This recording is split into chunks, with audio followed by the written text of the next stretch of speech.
5월은 유독 기념일이 많이 있습니다. 그 중에서도 가장 특별하고 소중한 날이 있다면 어버이날일 것입니다. 우리가 어버이날을 지내면서 부모님께 감사하다고 또 표현하고, 또 우리의 자녀들에게 부모 공경이 얼마나 중요한지를 잘 가르치기를 간절히 원합니다. 부모에게 잘해라 하는 것이 부모를 위한 말 같지만 사실은 자녀를 위한 말인 줄로 믿습니다. 왜냐하면 부모 공경을 할 때에 약속된 축복이 있기 때문에 그렇습니다. 그래서 부모를 잘 공경하는 것은 사실은 자녀를 위한 것입니다. 부모를 위한 것이기도 하지만 자녀에게 하나님의 축복이 온전히 흘러가기 위함이라는 것이죠. 누구나 부모에게 효도하고 싶은 마음이 있음에도 효도하지 못하는 여러 가지 이유가 있을 것입니다. 제일 큰 이유는 바쁘고 힘들다는 이유일 거예요. 먹고 사는 것이 힘들고, 또 아이 놓고 아이를 키우는 것이 요즘은 만만치 않잖아요. 그러다 보니까 자연스럽게 부모가 뒷전으로 밀리는 경우들이 있습니다. 또 어떤 이유로 부모와 잘 교류하지 못하고 지내므로 효도를 잘 못하는 분들도 계실 거예요. 예를 들어 부모님과 너무 멀리 떨어져 살거나, 또 이민을 갔거나, 코로나 때 같은 경우에는 부모님이 요양원에 계시면 방문조차도 그때는 참 어려운 시기였기 때문에, 그래서 만나지를 못해서 자주 만날 수 없는 환경 가운데 있었기에 그렇게 효도할 기회를 갖지 못한 분들도 있을 겁니다. 또 어떤 경우에는 부모로부터 받은 상처와 아픔으로 인해서 연을 끊고 살아가기에 부모에게 효도할 기회조차 갖지 못하는 분들도 있을지 모르겠어요. 많은 자녀들이 부모로부터 마음의 상처를 입고 사는 분들이 많습니다. 그런데 우리가 한 가지 알아야 할 점은, 부모가 특별히 나쁜 사람이라서 우리 마음에 상처를 준 것이 아니라는 거예요. 부모도 어쩔 수 없는 사람입니다. 자녀는 부모와 함께 어린 시절을 보내면서 부모의 모든 것을 보고 또 알게 되어집니다.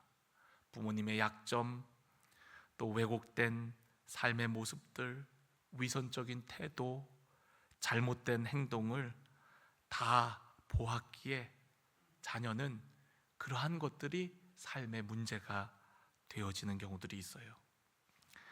나이가 들어서 어른이 되면 인간관계 속에 상처를 받아도 심하게 상처 입지를 않습니다. 왜냐하면 어느 정도 성장한 후에는 그 문제를 스스로 해결할 수 있는 능력이 생기기 때문에 그래요.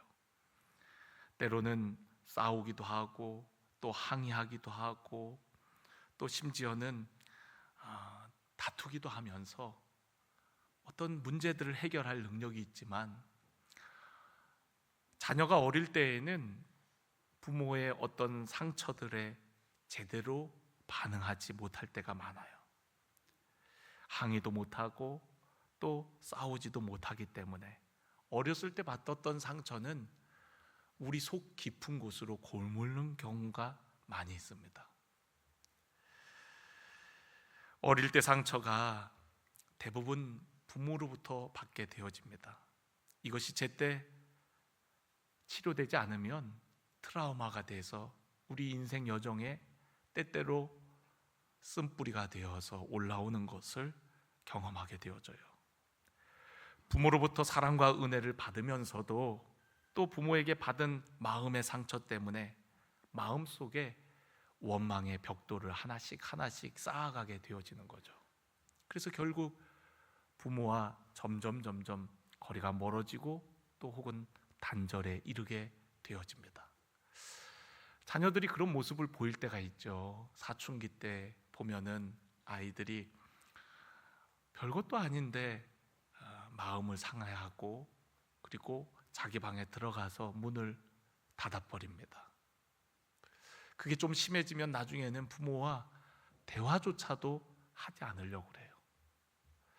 작은 일인데 그것이 속으로 골게 되어서 결국에는 나중에는 어떻게 해볼 수 없는 마음의 벽들이 생겨갖고 부모와 자식 간에 그렇게 거리감이 생기게 되어지거든요. 부모의 은혜가 크다는 사실을 우리는 나중에야 자라서야 알게 되는 경우들이 많습니다. 지나고 나면 부모에 대해서 이해할 수 없었던 일들을 조금씩 이해하게 되어져요. 솔직히 부모는 자녀에게 상처를 주고도 무슨 상처를 주었는지 잘 모르는 경우가 대부분입니다. 자녀가 자신이 받은 상처에 대해서 이야기할 때 대부분의 부모들은 당황하고 놀랍니다. 그랬니? 그 일이 너에게 그렇게 마음 아픈 일이었니? 모르는 경우들이 대부분입니다. 왜 그럴까요? 그것은 부모가 의도한 일이 아니기 때문에 그렇습니다. 자녀에게 상처를 주기 위한 그런 의도한 일이 아니기 때문에 똑같은 일을 겪었지만 자녀가 그런 아픔과 상처를 경험했는지를 부모는 잘 모르는 경우들이 많아요. 또 반대로 자녀도 마찬가지입니다. 부모에게 잘못한 것을 자녀는 쉽게 잊어버립니다. 왜냐하면 의도한 잘못이 아니었기 때문에 그렇습니다. 간혹 부모님들이 그런 얘기하죠. 너 어렸을 때 너 그래서 엄마가 그랬잖니? 제가요? 그런 경우들이 있습니다. 부모는 다 기억하고 있지만 정작 본인은 어려서 그런지 잘 기억을 못합니다. 더 큰 이유는 의도한 일이 아니었기 때문에 자신의 잘못을 모르고 지나가는 경우들이 많은 거죠. 사람이니까 누구나 실수하고 잘못을 합니다. 우리 안에 죄성이 있기 때문에 누구나 잘못하는 경우들이 많아요. 우리는 너무나 늦게 부모의 은혜를 깨닫는 경우가 많아요.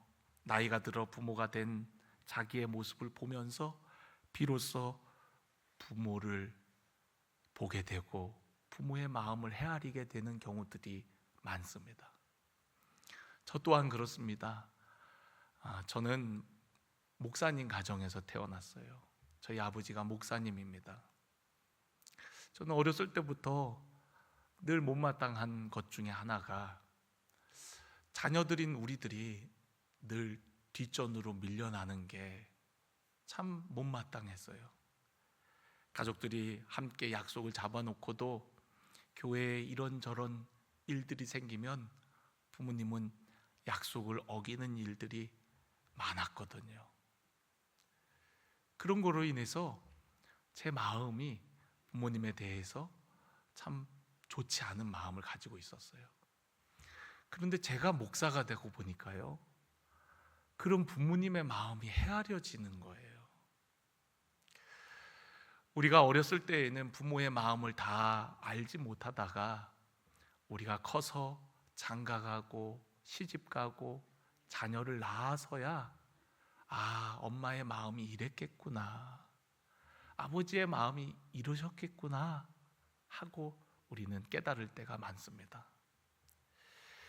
다행스러운 것은 아직 부모님이 살아계셔서 저에게는 뭔가 잘할 수 있는 기회가 있어요. 어떤 분들은 너무 이것을 늦게 깨달아 갖고 효도를 하고 싶지만 부모님의 마음을 이제야 헤아리게 되었지만 부모님께 잘할 수 있는 그런 기회들을 잃어버린 분들도 있을 겁니다. 저는 오늘 말씀을 통해 여러분의 상처와 아픔이 치유가 되고 또 사랑으로 부모를 공경함으로 하나님께서 우리에게 약속하신 놀라우신 은혜와 축복을 누리는 우리 성도 여러분들이 되시기를 간절히 축원합니다. 우리가 왜 부모를 공경해야 할까요? 첫 번째는 하나님의 명령이기 때문에 그렇습니다. 우리가 하나님의 말씀의 핵심은 십계명이라고 해요. 하나님께서 모세에게 십계명을 주실 때 두 돌판에 친히 쓰셔서 주셨거든요. 근데 그 두 돌판 중에 한 돌판에는 1계명과 4계명까지 하나님과 나와의 관계 속에 지켜야 할 계명들이 적혀 있습니다. 그리고 5계명부터 10계명까지는 사람과 사람과의 관계 속에 지켜야 할 계명들이 적혀 있어요. 출애굽기 20장 12절의 말씀을 보면 5계명이 내 부모를 공경하라, 그리하면 내 하나님 여호와가 내가 준 땅에서 내 생명이 길리라 라고 말씀하셨어요. 또한 오늘 우리가 읽은 말씀도 그 말씀의 반복입니다. 자녀들아, 주 안에서 너희 부모에게 순종하라, 이것이 옳으니라. 내 아버지와 어머니를 공경하라, 이것은 약속이 있는 첫 계명이니 이로써 내가 잘되고 땅에서 장수하리라 라고 말씀하고 있습니다. 주 안에서 너희 부모에게 순종하라 라고 말씀하고 있습니다. 주 안에 있는 자들은 그리스도를 믿는 자들, 우리들을 의미하는 겁니다. 하나님의 은혜와 사랑을 받고 하나님의 자녀된 우리는 그리스도 안에서 부모에게 순종하는 것이 당연하고도 마땅한 일이라고 말씀하고 있습니다. 옳으니라, 이것은 하나님의 창조 법칙이고 자연 원리이며 하나님의 사랑과 은혜를 경험한 우리들이 부모에 대해 가져야 할 마땅한 모습이 바로 부모를 순종하고 부모를 공경하는 것이라고 우리에게 말씀하는 것이죠. 부모가 나에게 잘해 주었기 때문에, 부모가 완벽한 부모였기 때문에 공경하는 것이 아니라 하나님의 명령에 자녀는 부모를 공경할 것을 우리에게 말씀하고 있는 거예요. 이것이 하나님의 창조 원리고 또 하나님께서 우리 그리스도인들에게, 하나님의 사랑을 받은 우리들에게 명령하신 말씀인 줄로 믿습니다. 심지어 하나님을 섬기는 일을 핑계로 부모 공경의 의무를 다하지 못한다면 그것 역시 하나님의 계명을 버리는 것이고 그 뜻을 저버리는 것입니다. 그러니까 부모 공경을 안 하는 것은 어떤 이유로도 안 된다는 거예요. 예수님 당시 유대 지도자들은 하나님을 섬겨야 한다는 핑계로 연로한 부모를 돌보지 않는 풍조가 있었는데 예수님께서는 이러한 것을 강하게 책망하셨어요. 마가복음 7장 8절에 보면 예수님이 이렇게 말씀하십니다. 너희가 하나님의 계명을 버리고 사람의 전통을 지키느니라. 또 이르시되 너희가 너희 전통을 지키려고 하나님의 계명을 잘 저버리는도다.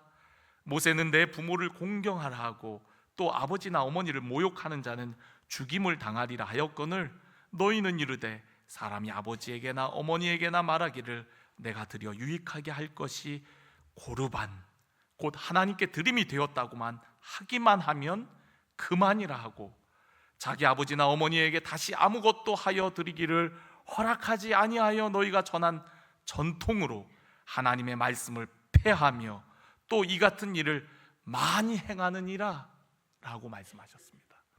예수님 당시에 유대 지도자들이 하나님을 섬긴다는 연유로 부모를 섬기는 일을 등한히 했다는 거예요. 이런 일들이 많았다라고 얘기를 합니다.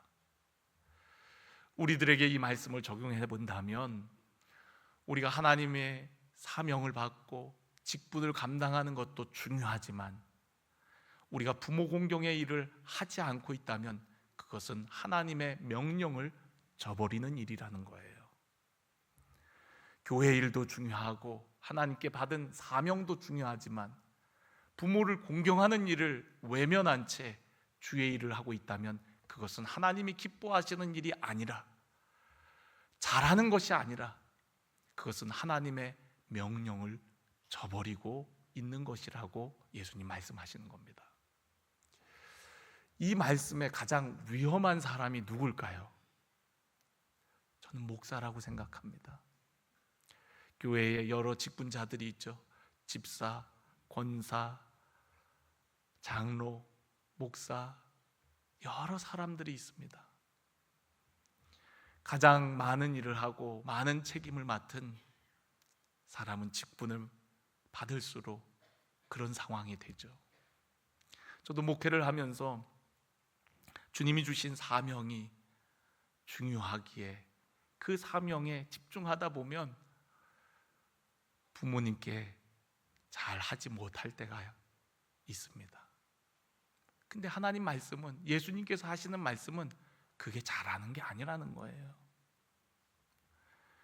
부모 공경을 잘하고 그러면서도 우리가 주의 일도 감당하는 것이지, 부모 공경은 뒷전으로 하고 열심을 갖고 주의 일을 하는 것은, 그것은 종교적 열심일 뿐 하나님이 기뻐하시는 일이 아니라고 말씀을 하시는 겁니다. 오늘 저와 여러분이 하나님의 명령에 순종하여 먼저 부모를 생각하고 또 섬기는 우리 사랑하는 모든 성도 여러분들이 되시기를 간절히 축원합니다. 또 우리가 부모를 잘 공경해야 되는 두 번째 이유는, 부모를 공경하는 것이 약속이 있는 첫 계명이기 때문에 그렇습니다. 2절을 보니까 내 아버지와 어머니를 공경하라, 이것은 약속이 있는 첫 계명이니 이로써 내가 잘되고 땅에서 장수하리라 라고 말씀하고 있어요. 부모를 공경할 때 우리가 이 땅에서 잘되고 또한 장수하게 된다라고 우리에게 약속하고 있기 때문에 우리가 부모를 잘 섬겨야 되는 거예요. 부모와의 관계가 단절되고 나서 하나님의 축복을 누릴 수 있다라고 생각해서는 안 됩니다. 부모를 통해서 우리는 하나님의 축복을 누리게 되어져요. 우리가 성경을 읽어보면 족장시대 때 부모가 자녀를 축복하는 대로 자녀의 인생이 그렇게 되어지는 걸 볼 수가 있습니다. 우리는 결혼을 할 때 다른 사람은 몰라도 부모님의 축복 속에 결혼하기를 원해요. 부모님의 축복 속에 결혼을 해야 그 결혼 생활도 행복한 거죠. 부모님 말씀 어기고 또 기다리지 못하고 무리한 결혼을 했을 때 결국 그 삶이 부유해도 또 사랑하는 사람과 살아도 가슴 한편에는 늘 아픈 부분이 있는 거거든요. 그러니까 부모의 축복을 받는다는 것은 우리의 인생에 너무너무 중요해요. 부모로부터 우리는 하나님의 축복을 경험하게 되거든요. 우리가 부모 공경의 계명이 5번째 계명인데 이 계명을 중간 계명이라고도 부릅니다.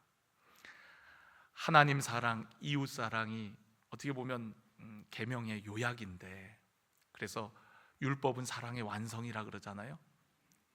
아니, 사랑은 율법의 완성이라 그러잖아요. 여러분 그래도 잘 알아듣고 계시죠? 그래서 하나님 사랑과 이웃 사랑을 연결시켜주는 중간 계명이 바로 부모 공경의 계명이라는 거예요. 우리는 부모를 통해서 하나님을 보게 되거든요. 어떤 분들은 하나님을 아버지라고 부르는 것이 매우 힘들다고 얘기하는 분들이 계세요. 왜냐하면 아버지를 통해서 엄하고 또 딱딱한 무뚝뚝한 아버지를 통해서 하나님 아버지가 잘 이렇게 받아들여지지가 않는 거죠. 그런데 어쨌든 우리가 부모와의 바른 관계를 통해서 우리는 하나님과의 관계도 잘 할 수가 있고요. 또한 부모와의 관계가 잘 될 때 다른 사람과의 관계도 원활해질 수가 있는 거예요. 여러분 밖에 나가갖고 암만 잘하면 뭐합니까? 집에서는 부모고 뭐고 가족이고 없이 산다면 바깥에서 암만 호인인들 그 사람이 좋은 사람입니까? 그렇지 않거든요. 마치 부모와 나와의 관계는 축복의 파이프와 같아요. 첫 번째 파이프가 바로 부모와의 관계 속에 우리 안에 누리는 그런 은혜거든요. 첫 번째 파이프가 막혀 있으면, 뒤틀려 있으면 하나님의 축복이 아무리 다른 사람들에게 잘해도 그 축복이 누려지지가 않습니다. 그래서 신앙생활을 열심히 하는데 기쁨이 없어요. 행복이 없어요. 하나님의 축복을 누리지 못해요. 부모와의 어그러진 관계를 해결하지 못한 경우들이 많습니다. 그래서 여러분, 부모와의 좋은 관계가 결국에는 우리의 삶에 하나님의 은혜와 축복을 누리게 하는 거거든요. 그래서 너무너무 중요한 거예요. 말세가 되면은 부모를 거역하게 되어진다고 성경은 경고합니다. 디모데후서 3장 1절에 보면 너는 이것을 알라 말세에 고통하는 때가 이르러 사람들이 자기를 사랑하고 돈을 사랑하고 자랑하며 교만하며 비방하며 부모를 거역할 것이라고 얘기합니다. 우리 그리스도인들은 이와 같은 자들에게서 돌아설 것을 권면합니다. 그러니까 세상 사람들이 다 그렇게 해도 우리는 그렇게 하면 안 돼요. 주 안에 있는 우리들은 부모에 대해서 그렇게 해서는 안 된다는 거죠. 잘해야 된다는 거예요.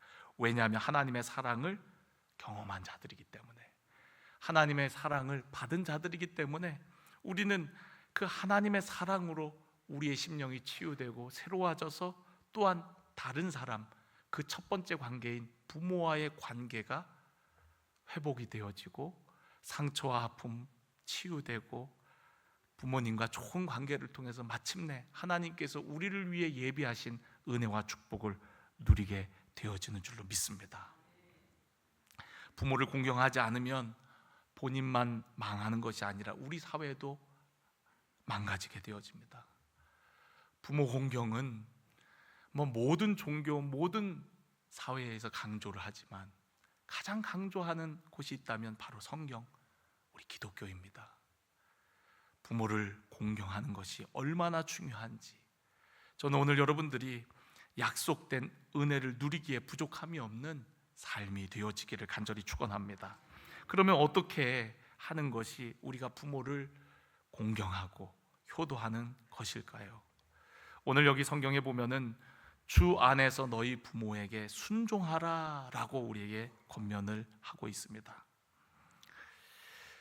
여러분, 순종하려면 부모의 말씀을 들어야 돼요. 부모의 말씀을 들어야 부모의 마음을 헤아리고 부모의 뜻대로 순종할 수가 있지 않습니까? 근데 부모의 말씀을 듣기 위해서는 부모에게 가까이 가지 않고는 제대로 들을 수가 없습니다.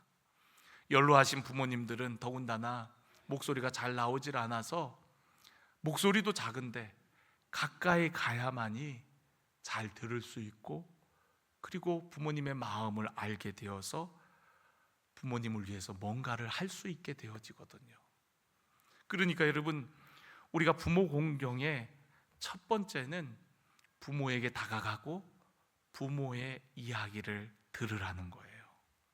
그렇지 않으면 우리는 부모님이 원하시는 것을 잘 알지 못하고 순종할 수가 없게 되어지는 거죠. 믿음 생활도 마찬가지입니다. 믿음도 어디서부터 시작이 됩니까?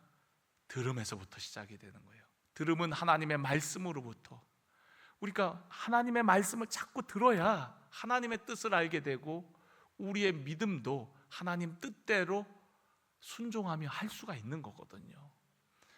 저는 오늘 여러분들에게 부모를 공경하는 일에 있어서 이것만 강조하고 싶어요. 부모의 말을 들어달라는 것, 부모에게 가까이 가서 부모의 이야기에 귀를 기울이라는 것, 여러분 꼭 그렇게 해보시기를 바랍니다. 저도 그걸 잘 못해갖고 철이 없을 때에는 부모님에게 실수한 적이 여러 번 있어요.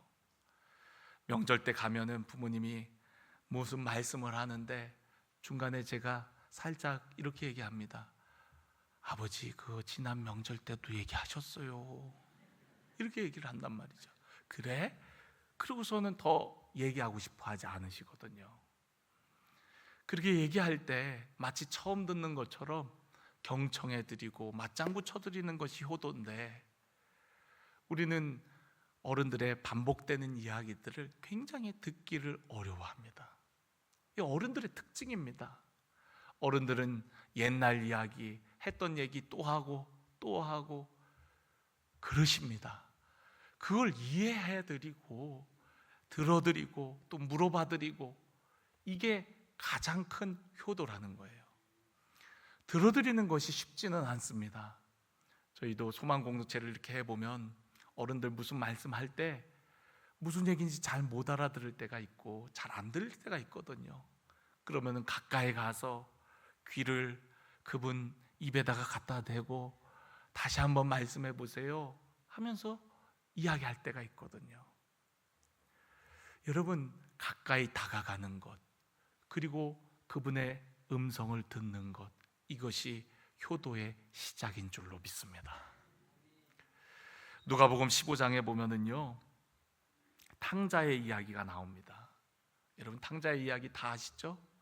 둘째 아들이 아버지의 재산을 물려받아서 다 정리해 갖고 먼 타국 땅에 가 갖고 허랑방탕하게 삶을 살아갑니다. 그러다가 이제 아버지께 물려받은 재산도 다 잃어버리고 이제는 밑바닥 인생을 경험을 해요. 먹을 것이 없어서 돼지가 먹는 쥐염 열매를 먹으면서 배를 채워야 하는 아주 심각한 상황에 처하게 되어집니다. 그제서야 이 아들은 아버지 집을 생각해요. 아버지 집을 떠날 때에는 이제 내 마음대로 살 수 있다라는 기쁨으로 아버지 집을 떠나왔는데 아버지 집이 그리운 거예요. 우리 아버지 집에 있는 품꾼은 이보다는 나은데 그러면서 어려운 결심을 하게 되어집니다. 아버지 집으로 돌아가자라는 결심을 하게 돼요. 그런데 이 아들은 조금 양심은 있었던 것 같아요. 돌아갈 때 뭐라고 마음을 먹냐면, 내가 하늘과 아버지께 죄를 지었으니 내가 이제는 아버지의 아들이 아니라 품꾼의 한 사람으로서 살리라 라는 마음으로 아버지 집에 종의 마음으로, 죄인의 마음으로 돌아가게 됩니다. 아직 아버지 집이 멀었는데 어떻게 하셨는지 아버지가 나를 알아보고 마을 입구까지 달려나와 갖고 안아주십니다. 그리고 키스를 해요. 차마 고개도 들지 못하고 아버지께 이렇게 얘기합니다. 아버지, 저는 하늘과 아버지께 죄를 지었습니다. 이제는 내가 아버지라고 하는 것이 아버지의 아들로서 제가 감당을 못하겠습니다. 아버지의 품꾼과 같이 여겨주소서 라고 얘기를 해요. 아버지는 그런 아들을 무슨 소리냐고 집으로 데리고 가고 하인들을 시켜갖고 제일 좋은 옷을 입히고 아들의 상징인 가락지를 끼워줍니다. 그리고 잃어버렸던 아들이 돌아왔다고 기뻐하며 잔치를 벌여요. 여러분, 이 아들의 모습이 바로 우리들의 모습 아닙니까? 우리는 하나님을 아버지라고 부를 수 있는 자격이 없는 자들입니다. 우리는 죄로 말미암아 멸망받을 수밖에 없는 죄인들이에요. 그런데 그런 우리들을 위해서 하나님 아버지는 하나밖에 없는 아들 예수님을 보내어 주셨고, 그분을 통해서 우리의 모든 죄를 담당하시고 우리를 깨끗게 하셔서 그분을 믿기만 하면 자녀된 권세를 주시는 거예요. 즉 예수님의 동생이 되게 하셔서 하나님 나라의 모든 것을 다 누릴 수 있는 권한을 주시는 것입니다. 그리고 이제는 하나님을 주님이라고 부르지 않고 아버지라고 부르도록 해주신 거예요. 구약시대 때에는 감히 하나님을 부를 수 없어서 하나님을 표현하는 단어가 나오면 아도나이, 주님이시여 라고 하나님을 불렀습니다. 그런데 예수님께서는 이제부터는 너희를 종이라고 하지 않겠다. 예수님처럼, 예수님은 하나님의 아들이었기 때문에 하나님을 부를 때 가장 많이 표현했던 게 아바, 아버지였거든요. 너희들도 이제는 하나님을 아버지라고 부르라고 우리에게 가르쳐 주셨어요. 로마서 8장을 보면은 성령께서 오셔서 우리에게 하시는 중요한 사역 중에 하나가 무엇이냐면, 이제는 무서워하는 종의 영이 아니라 성령을 통해서 우리 안에 양자의 영을 주셔갖고 하나님을 아바, 아버지라고 부르도록 하셨다는 거예요. 할렐루야. 그러니까 이제는 하나님을 아버지라고, 가장 친밀한 단어인 하나님을 아버지라고 부를 수 있게 되어진 거예요. 우리가 이 땅에서 가장 좋은 단어가 있다면 그것은 엄마 아빠라는 단어일 겁니다. 엄마 아빠. 많은 분들이 이 아름다운 단어를 부르면서 자랐을 거예요. 그런데 여러분, 우리 육신의 엄마 아빠뿐만 아니라 우리 영혼의 아버지이신 하나님이 계시다는 것을 여러분 아십니까? 하나님을 아버지라고 부를 수 있다는 것이 얼마나 큰 은혜요 축복입니까? 돌아온 탕자가 자신을 종의 한 사람으로 여겨주기를 바랬지만 아버지는 무슨 소리냐, 너는 내 아들이야 라고 얘기하면서 아버지라고 부르라고 말씀하시는 거거든요. 혹 여러분 중에 육신의 아버지에 대한 어떤 부정적인 생각들이 있는 분들이 있다면 오늘 영원하신 하나님 아버지를 통하여서 여러분의 마음이 치유되고 새로워져서 여러분의 삶에 육신의 아버지도 정말 하나님 아버지를 섬기듯이 잘 섬기는 그런 놀라운 역사가 있게 되어지기를 주님의 이름으로 간절히 축원합니다. 제가 어렸을 때 자랐던 교회에는 미자 누나라고 있어요. 제가 언제도 한번 말씀드렸던 것 같아요. 근데 그 미자 누나는 소년 가장입니다. 네 형제들이 있는데 어렸을 때 부모님이 사고로 일찍 돌아가셨어요. 네 자녀를 두고. 그래서 소년 가장이 되었습니다. 미자 누나는 공부를 잘했어요. 그런데도 상고를 가갖고 빨리 취직해서 가족들을 먹여 살려야 하기 때문에 상고를 갔었어요.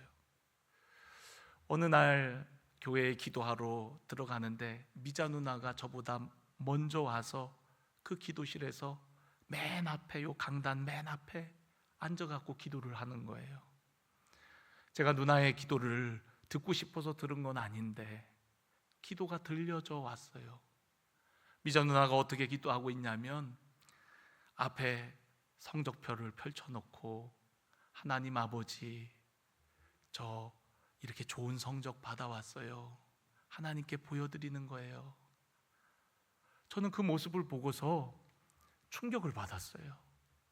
왜냐하면 저 같은 경우는 성적표 나오는 날이 제삿날인데 어떻게 하면 그 성적표를 부모님께 안 보여드리고 그 사인을 위조를 해갖고 학교에 도로 갖다 내나, 이게 저에게는 가장 어떻게 보면 중요한 일이었는데 미자 누나는 공부를 잘해서인지 그 성적표를 가지고 와서 하나님께 펼쳐놓고 그렇게 기도하고 있는 모습이 너무 놀라웠던 거죠. 가만 생각해 보니까 미자 누나는 반에서 1등을 해도 그 성적표를 보여줄 부모님이 없기 때문에 하나님께 와서 그렇게 기도하고 있는 것이었어요. 미자 누나는요, 목사님을 아버지처럼 여기고 신앙생활을 했어요. 부모님은 일찍 여였지만 교회 목사님을 자기 아버지처럼 생각하고 그렇게 신앙생활을 했습니다. 여러분들 중에도 이미 부모님이 이 땅에 계시지 않은 분들이 계실 거예요. 효도를 해야 하나님이 약속하신 축복이 있다고 하는데 미처 내가 철이 들지 못해갖고 효도할 기회를 놓친 분들이 있을 겁니다. 우리가 영원하신 하나님도 계시지만 우리가 이 땅에 그리스도 안에서 함께 가족된 우리 부모, 형제, 자녀들이 있어요. 바로 교회 공동체입니다. 소망 공동체에 오면 거기에 부모님들이 계세요. 내가 공경해야 될 부모님들이 소망 공동체에 계십니다. 이분들이 바로 나의 부모고 또 이들이 바로 나의 형제고 나의 자녀들인 거예요. 이분들에게 하는 것이 곧 부모에게 하는 거와 똑같은 것이죠. 저는 오늘 여러분들이 여러분 주변에 있는 어른들께, 또 영적 부모인 우리 사랑하는 교회 공동체 지체들에게 잘하는 우리 성도 여러분들이 되시기를 간절히 원합니다. 이제는 효도할 기회가 없어서 내가 어떻게 하면 그 약속된 축복을 받노 생각하는 분들이 있다면 바로 내 옆에 있는 부모님들에게 여러분 잘 하셔서 하나님께서 우리에게 약속하신 그 은혜와 축복을 누리시기를 간절히 원합니다. 부모에게 효도하는 것, 효도의 시작은 어떻게 하는 거라고요? 가까이 가서 듣는 거라고요. 듣는 것이 쉬운 일은 아니나 여러분 들어주세요. 여러분의 부모님이 여러분의 이야기를 얼마나 많이 들어줬는지 여러분 잘하면서 잘 모르시겠지만 여러분 울음소리를 듣고 젖을 먹이고 자리를 갈아주고 기저귀를 갈아주고 여러분의 소리에 얼마나 민감하게 여러분의 부모들이 반응했기에 오늘 여러분들이 이렇게 잘한 거 아닙니까? 여러분 중에 혼자 큰 사람이 있어요? 나는 태어나자마자 알아서 밥을 떠먹고 알아서 옷 입고 알아서 하신 분 계십니까? 아무도 없어요. 여러분들이 여기 있다는 것은 남들처럼 부모가 나에게 많은 것을 해주지는 못했을지라도 분명하게 부모가 여러분들에게 많은 사랑과 돌봄과 또 은혜를 베풀었기 때문에 오늘 우리가 이 자리에 있는 것인 줄로 믿습니다. 어떤 아빠와 아들이 놀이터에 앉아서 이야기를 합니다. 다 큰 아들인데 아버지가 저 새가 무슨 새냐고 물어봐요. 그러니까 아들이 까치라고 얘기를 해줍니다. 아버지 저거 까치예요. 그러더니 조금 있다가 아버지가 아들에게 또 묻는 거예요. 저게 무슨 새라고? 까치라고요. 또 물어보시는 거예요. 저게 무슨 새라고? 아, 아버지 저 새가 까치라니까요. 까치.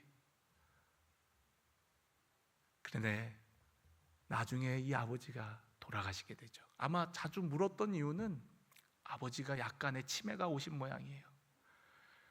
묻고 또 묻는 거죠. 나중에 아버지 장례를 치르고서 유품을 정리하다 보니까 오래된 아버지 수첩이 나오는데 그 수첩에 이렇게 써 있는 거예요. 아들이 오늘 놀이터에서 내게 물었다. 저 새가 무슨 새냐고. 그래서 내가 얘기해줬다. 가르쳐줬다. 까치라고. 아빠 저 새는 뭐야? 까치야. 저 새는 까치야. 저 새는 저것도 까치야. 아빠 이게 무슨 새라 그랬죠? 까치라니까. 한번 따라해봐. 까치. 까치야. 아들에게 23번 까치에 대해서 까치의 이름을 얘기해줬다. 오늘 너무나도 행복한 하루였다는 그런 일기가 있는 거예요. 여러분 아버지는요, 부모는요 아이에게 수도 없이 대답을 합니다. 수도 없이 대답해요. 저희 집도 보면은 애들이 오늘 저녁 뭐야? 매일 물어봅니다. 매일. 때로는 짜증이 나서 그만 물어봐! 그럴 때도 물론 없는 건 아니지만 수도 없이 같은 질문을 반복해요. 그러나 부모님들은 얘기하잖아요. 그런데 자녀들은 부모님의 똑같은 이야기에 못 견디하고 짜증스러워하고 그럴 때가 얼마나 많습니까? 여러분 효도는요 가까이 가고 들어주는 거예요. 저는 오늘 여러분들에게 많은 걸 이야기하지 않겠습니다. 오늘 여러분의 부모님이 살아계시다면 가까이 가서 들어주세요. 어머니의 이야기를 들어주세요. 그래서요, 그랬군요. 들어주세요. 그것이 효도의 시작인 줄로 믿습니다.